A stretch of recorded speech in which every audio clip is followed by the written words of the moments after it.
Hi guys, welcome back to my channel. This is Vidusha Prashar, nutritionist, naturopath and disease reversal expert. और आज मैं अपने channel पे एक बहुत इंटरेस्टिंग डॉक्टर के साथ बातचीत लेके आई हूँ, मतलब एक पॉडकास्ट लेकर आई हूँ. She is doctor Purva with 10 years of experience in physiotherapy. हम लोग आज बात करने वाले हैं, जब क्लाइंट्स मेरे पास आते हैं तो आधे लोगों का प्रॉब्लम होता है बैक पेन, हेडेक या पोस्चर्स से ठीक से नहीं चलते हैं या बैठते हैं. तो वो सारे प्रॉब्लम्स को सॉल्व करने के लिए हम लोगों ने आज इनवाइट किया है डॉक्टर को, जो कि हमारे ये सारे डाउट्स क्लियर करेंगे कि क्या पोस्चर्स होने चाहिए, क्या हम अपने घर पे किस तरह से सोने के हमारे पोस्चर्स होने चाहिए, जिससे हम ये सारे प्रॉब्लम्स जो हमें आजकल आ रहे हैं, बैक पेन, नेक पेन, ये प्रिवेंट कर सके. तो विदाउट वेस्टिंग टाइम आइए उनको अपने पॉडकास्ट पे इनवाइट करते हैं. Welcome doctor Purva. Thank you Vidusha for such a lovely introduction. मैं खुद चाहती हूँ कि आपकी ऑडियंस को आज काफ़ी इन्फॉर्मेशन मिले ताकि उन लोग की लाइफस्टाइल और बेटर हो सके. करेक्ट. तो मेरा मेन पर्पस यही है कि लोगों तक पहुंचाना कि हम लोग को कैसे पोस्चर्स में रहना है. तो उसके लिए सबसे पहला सवाल मैं आपसे पूछूंगी कि फिजियोथेरेपी क्या होता है और ये कैसे हमारे हेल्थ इश्यूज को सॉल्व करने में हेल्प करता है. तो फिजियोथेरेपी एक हेल्थ केयर प्रोफेशन है विदुषा, जिसके अंदर काफ़ी without medicine how to get your body better वो होता है. इसके अंदर काफ़ी सब स्ट्रीम्स है, जैसे कि पीडियाट्रिक हो गया, न्यूरो हो गया, कार्डियक हो गया, स्पोर्ट्स बेस्ड हो गया, मस्कुलोस्केलेटन मतलब मसल रिलेटेड इश्यूज को तुम कैसे सॉल्व कर सकते हो विदाउट मेडिसिन, ताकि तुम्हारे बॉडी के एक्स और पेन कैसे कम हो. करेक्ट. ये फिजियोथेरेपी का काफ़ी बड़ा रोल है. और मैं एक स्पोर्ट्स फिजियोथेरेपिस्ट हूँ, तो मेरा खुद का काम है कि मैन्युअली लोगों को कैसे ठीक करें मोडालिटीज के बिना, क्योंकि मोडालिटीज में भी काफ़ी रेडिएशंस होते हैं आजकल. तो रेडिएशन से भी बॉडी को किधर ना किधर थोड़ा हार्म होता ही है. अच्छा. तो manually muscle movement, muscle mobilization, soft tissue release, exercise based prevention, ताकि इंजरी रेट्स कम हो, लाइफस्टाइल बेटर हो, प्रोडक्टिविटी बढ़े, ये मेरा काम है. Okay, great. तो इसमें मेरा सवाल है, जैसे आपने बोला आप स्पोर्ट्स फिजियोथेरेपिस्ट हैं, तो डेफिनेटली बहुत सारे ऐसे स्पोर्ट्स इंजरी वाले लोग आते रहते होंगे कि कोई ऐसे इंजरी हो गया एंड डेफिनेटली आप उनको हील करते होंगे. तो मुझे उसको प्रिवेंशन के लिए जानना चाहूँगी कि जैसे आजकल रनर्स हैं या बहुत सारे स्पोर्ट्स चलते हैं, तो हमें कितना स्ट्रेचेस करना चाहिए, कितना वार्म अप बिफोर आफ्टर करना चाहिए. डेफिनेटली आजकल काफ़ी स्पोर्ट्स हो गए. Pickle ball is one of the games, runners हो गए, मैराथन सीजन इज कमिंग, तो काफ़ी ये सब है. बट इसके अंदर लोग खाली स्ट्रेंथ पे काम करते हैं, never on recovery. Right. But physiotherapy पे जब तुम फिजियोथेरेपिस्ट के साथ काम करोगे, you are working on an overall approach. जैसे कि तुम्हारा रिकवरी हो गया, होलिस्टिक वे में तुम तुम्हारी स्ट्रेंथ को कैसे बढ़ा रहे हो. खाली ऐसा नहीं कि रनिंग करना है तो लोअर बॉडी का ही ध्यान दिया. रनिंग कर रहे हो तो तुम्हारा नेक पोस्चर भी एक इम्पॉर्टेंट चीज़ है. कई बार अगर फिस्ट टाइट हुआ तो नेक पेन आ जाता है रनिंग में. लोगों को नहीं समझते रनिंग से कैसे आया. अच्छा. But because of the fist clenching neck पे आ जाता है. ओके. सो ये सब अगर फिजियोथेरेपिस्ट के पास तुम जा रहे हो, वो ये सब डिटेलिंग पे काम करेगा, तुम्हारे रनिंग के मूवमेंट पे काम करेगा, तुम्हारी मोबिलिटी और फ्लेक्सिबिलिटी बढ़ाएगा, ताकि तुम्हारा stamina through out the run is better and you achieve what you have thought of with proper strength and conditioning the way a physiotherapist can help you. Okay, I didn't know. That's very interesting to know. तो doctor पूर्वा, सबसे problem आती है sedentary lifestyle की वजह से लोगों को health issues आ रहे हैं. People don't know. एक्सरसाइज में बोलती हूँ बट लोग बोलते हैं मेरे पास टाइम ही नहीं है करने के लिए. तो आप कुछ ऐसे स्ट्रेचेस बता सकते हो जो लोग कर पाएं, जो इवन हाउसवाइफ्स हैं या जो ऑफिस के लोग हैं, जो सुबह भी कर पाएं और एक टाइम सोने के टाइम पे, जिससे उनके पोस्चर्स में भी अच्छा लगे, उनको पेन्स एक्स ना हो उनकी प्रॉब्लम की वजह से कि वो एक्सरसाइज नहीं कर पा रहे. तो आपको क्या सजेस्ट करते हो? एक तो ह्यूमन बॉडी बनी है मेरे हिसाब से चलने फिरने के लिए. Correct. हमने टेक्नोलॉजी की वजह से ज्यादा सेडेंटरी लाइफस्टाइल अडेप्ट कर लिया है. लैपटॉप बेस्ड काम हो गए हैं. इवन फॉर हाउसवाइफ एक ही जगह उन लोग या तो खड़े रह के घंटों घंटे काम करते, मूव नहीं होते हैं. इवन वो फिजिकल वर्क है, बट वो फिजिकल वर्क इतना स्टैटिक है कि मूवमेंट नहीं आ रही है तो पेन्स आ रहे हैं. तो अभी डेस्क जॉब के लिए जैसे अगर तुम्हें एक्सरसाइज करने का टाइम नहीं मिल रहा है in the week days, weekend can be a good option. अगर वीक एंड पे भी नहीं करना है तो वीक डेज में तुम्हारे काम के शेड्यूल में हर 1 घंटे या 2 घंटे में अलार्म लगा लीजिए. 1 मिनट का बेसिक स्ट्रेच कर लो. तुम्हारी नेक है, लोअर बैक है, हैंड है, क्योंकि लैपटॉप यूजेज से एल्बो रिस्ट सपोर्टेड नहीं है. तो सबसे एक सिंपल स्ट्रेच जो मैं रेकमेंड यूजली करती हूँ डेस्क जॉब वालों के लिए, एक हाथ के इधर बैठ जाइए ऊपर, दूसरे हाथ गर्दन के इधर से लेके स्ट्रेच कीजिए। Hold the stretch for 15 counts. जब हम बैठते हैं हाथ पे तो मसल आइसोलेट अच्छे से होता है, स्ट्रेच का इफेक्टिवनेस बढ़ जाता है। दूसरा स्ट्रेच फोर आर्म और शोल्डर के लिए है। हाथ को सीधा रखिए, पाम को नीचे रखिए, पाम के ऊपर हल्का प्रेशर दीजिए। जब हम फिंगर्स पे देंगे खाली व्रिस्ट स्ट्रेच होता है, जब हम पाम पे दे रहे हैं तो फुल हैंड पे स्ट्रेच आता है। और यही चीज हम ऐसे भी कर सकते हैं, तो इफेक्टिवनेस ऑफ स्ट्रेचिंग अच्छा हो जाता है।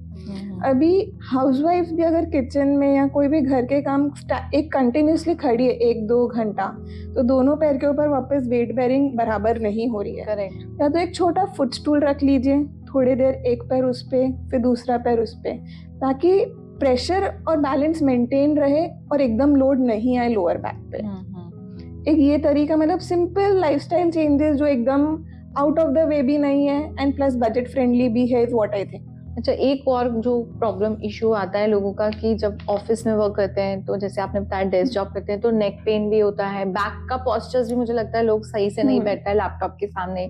इवन स्टूडेंट्स जब पढ़ाई करते हैं तो धीरे धीरे सिरक जाते हैं, तो उसके लिए क्या हेल्थ इश्यूज फ्यूचर में आ सकते हैं और आप उसके लिए अभी के लिए क्या सजेस्ट करते हैं कि हमारे यंग यूथ या हमारे जो इतने भी लोग ऐसा करते हैं वो आगे इंजरी से बच पाए? डेस्क जॉब के लिए सबसे इम्पोर्टेंट है कि हम कैसे बैठ रहे हैं, वो पोस्चर बहुत ज़्यादा इम्पोर्टेंट है। Correct. अगर हम, क्योंकि आउट ऑफ 24 आवर्स हम 8 to 10 आवर्स ये काम कर रहे हैं, 6-7 आवर्स हम अज्यूमिंग स्लीपिंग में जा रहा है, तो मैक्सिमम जो ये 2 पोस्चर्स हैं उस पर हमें ध्यान देना जरूरी है आज की तारीख में। अब जैसे कि ध्यान नहीं दिया तो लॉन्ग टर्म इफेक्ट्स, एक तो लंग पे भी आएगा, हम स्लाउच कर रहे हैं, लंग कैपेसिटी तुम्हारा कम हो रहा है क्योंकि लंग श्रिंक हो रहा है एक तरीके से। लंग कैपेसिटी 4 लीटर्स है, क्या हम उतना डीप ब्रीथ करते भी है? लोग शैलो ब्रीदिंग लेते हैं, हार्डली, क्योंकि स्लाउच्ड है। तो लंग कैपेसिटी पे आएगा, पोस्चर पे आएगा, तुम्हारी इंजरीज बढ़ने के चांसेस हो जाएंगे ज्यादा। अचानक से अगर कोई एक्टिविटी करने का मन किया and with this posture you are going, there is no strength in the muscle, तो वो एक हो जाता है। तुम्हारी फ्लेक्सिबिलिटी कम हो जाती है, एक फटीग रहने लग जाता है। अच्छा, मेंटल कंफ्यूजन होने लग जाता है क्योंकि हम ब्रीदिंग बराबर नहीं करे, ब्रेन को ऑक्सीजन सप्लाई कैसे जा रहा है, तो उससे तुम्हारे डिसीजन मेकिंग पावर तक अफेक्ट हो सकते हैं। Okay, so like posture is very important but very underrated also is what I feel. तो डॉक्टर पूर्वा, आप मेरे ऑडियंस को सिंपल डेस्क जॉब पे कैसे बैठना चाहिए वो पोस्चर बताओ, स्लीपिंग में भी कैसा हमें पोस्चर रखना चाहिए वो पोस्चर बताइए। ठीक है, पहले डेस्क जॉब से शुरू करते हैं। डेस्क जॉब पे सबसे पहले बैठने के लिए एक चेयर बराबर होना चाहिए। अर्गोनॉमिक चेयर मिला तो बेस्ट है, नहीं मिला तो अपना नॉर्मल चेयर भी चलेगा, ऑनलाइन बैकरेस्ट ऑर्डर कर लीजिए। ओके। अब कोई भी चेयर 90 डिग्रीज पे नहीं रखना है, हल्का टिल्ट रहना चाहिए 100 degrees. Okay, that is very good for the spine support. Okay, जब हम बैठ गए चेयर पे 100 डिग्रीज के इंक्लिनेशन पे, उसके बाद थाइस पूरे कवर होने चाहिए। कई बार लोग आगे फॉरवर्ड होके झुक जाते हैं क्योंकि लैपटॉप है। अब आगे तुम झुक रहे हो तो बेस ऑफ सपोर्ट दोनों हैंड के बीच में कम है। अब ये पोस्चर 100 डिग्रीज पे बेस ऑफ सपोर्ट तुम्हारा अच्छा है। जो डेस्क आगे का टेबल होता है should be near your chest and the stomach area. अच्छा, एंड नेवल से 2 से 3 इंच ऊपर होना चाहिए ताकि तुम कंफर्टेबल हो और ऐसा भी नहीं लगे कि तुम ज्यादा स्लाउच कर रहे हो कुछ। And elbow wrist should be well supported. This is one of the major things in a desk job. अब स्लीपिंग पोस्चर सबसे बेस्ट तरीका तो है सीधा सोना। सीधा सोना और उसके साथ भी पिलो यूज करो। सॉफ्ट पिलो नहीं होना चाहिए, ना एकदम हार्ड, थोड़ा फर्म और पतला पिलो नेक के नीचे एकदम सही जाता है इस केस में। पर लोग खासकर सोते हैं उल्टा पेट पे, उसके चक्कर में गट इश्यूज भी होने लगते हैं। अगर हम सीधा सोएंगे तो दिन भर हमारे जो भी फ्लेक्शन वाले काम होते हैं, forward bending, forward movements, desk job, तो हम सीधा सोते हैं तो प्रेशर पॉइंट्स बराबर आते हैं फुल बैक पे, तो उससे रिलीफ बेटर मिलता है, मॉर्निंग भी get up fresh. Correct. So doctor, एक और इम्पोर्टेंट क्वेश्चन कि जो मेरे पास क्लाइंट्स आते हैं उन लोग का वेट जब ज्यादा होता है तो डेफिनेटली उनके नी पे आता है, और फिर जैसे जैसे सपोज 30 की एज पे, 40 की एज पे आया थोड़ा नी पेन, 45-50 तक स्टार्ट हुआ, देन अल्टीमेटली 60 तक तो फिर लोग बोल देते हैं कि नी रिप्लेसमेंट ही करा लो, या 70 पे तो उनको चलने फिरने में तो उस केस में जिन लोगों का वेट ज्यादा होता है उन लोगों के लिए आप क्या एडवाइस करते हो कि क्या उनको फिजियोथेरेपी में एक्सरसाइजेस करनी चाहिए? अभी अगेन ओबेसिटी और ओवरवेट के केसेस में अगर तुम डेस्क जॉब कर रहे हो तो वापस बैठे बैठे तुम्हारा और वेट गेन हो ही रहा है, and a lot of weight gain happens because of stress also. खाली खाने के इससे नहीं रहता है, स्ट्रेस से भी कॉर्टिसोल बेली एरिया में जमा होता है जिससे वेट बढ़ता है।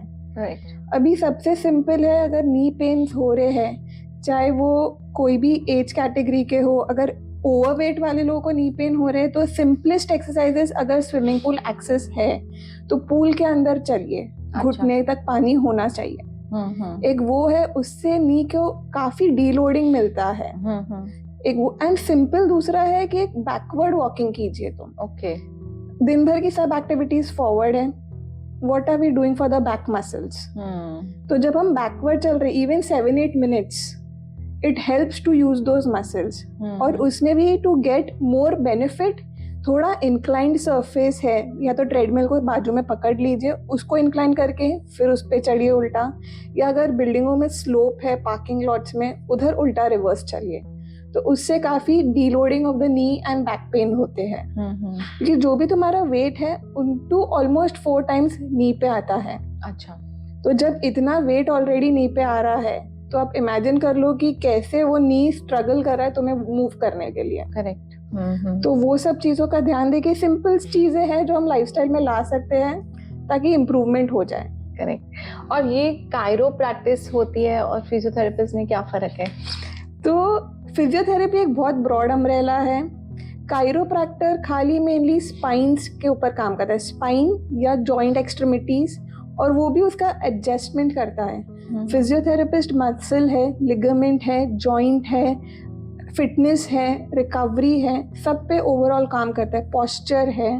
काफ़ी ये ब्रॉड अम्ब्रेला है, तो इससे तुम्हारे लाइफस्टाइल में काफ़ी इंप्रूवमेंट आता है। एक chiropractor currently will help you definitely for a good spine posture. एक लास्ट सवाल पूछूंगी कि जाते जाते मेरी ऑडियंस को बता के चाहिए कि बेस्ट वो एक्सरसाइजेस उनके लिए क्या है? स्ट्रेंथ ट्रेनिंग करें, वॉकिंग करें, या जिसने अभी तक कुछ नहीं किया, मैं जनरली सजेस्ट करती हूँ वॉकिंग से स्टार्ट करें, जैसे जैसे आपका स्ट्रेंथ बढ़े फिर अपनी स्ट्रेंथ ट्रेनिंग या उस आगे जिम जाइए या योगा करिए। तो आप क्या सजेस्ट करेंगे कि बेस्ट एक्सरसाइजेस क्या है फिट रहने के लिए? मैं आपके सलाह से एकदम अग्री करती हूँ कि walking 45 minutes a day is one of the best things to do. Correct.